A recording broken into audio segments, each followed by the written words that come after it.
musical tone. And what about interest rates? Yeah, we're going to bring a bit of singing into interest rates today to make it a bit more interesting for you, because it keeps staying the same every month, and we've got Nette and Simon here who are going to be doing that for us in a minute. But firstly, let me just tell you what we're expecting. Good morning, everyone. Well, it's unlikely to change today, and some forecasts are saying it could stay at its record low for another 3 years. Now, that's good news for those in debt, but bad news for the nation's savers. And some savers are so upset that they've written a song in protest. Now, you might recognise the tune, but it's got some adapted lyrics.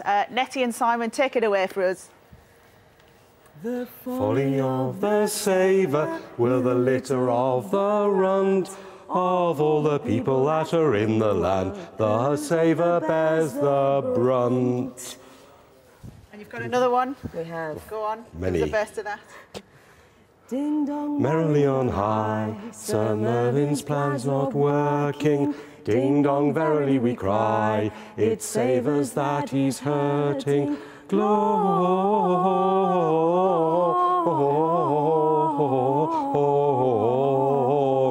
it's savers that he's hurting. Gloria,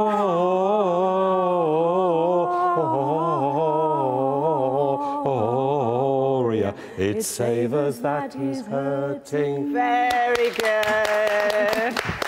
Thank you very much for that. Nette is the proper singer, of course.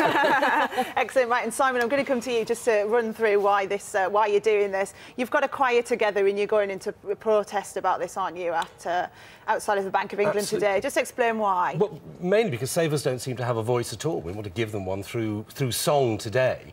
There are far more savers than there are borrowers in the country, but they're just being completely ignored. The country needs savings. Savings actually go to provide investment, valuable capital for the banks. But as you point out, interest rates have been at a record low for getting on for 3 years. They may stay at that level for a lot longer.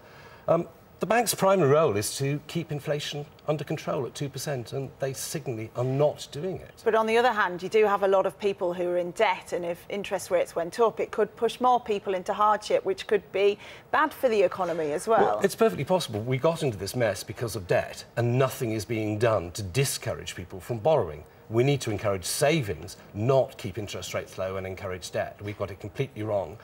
Inflation is at 5%. The Bank of England thought 2 years ago it was going to be 1.5%.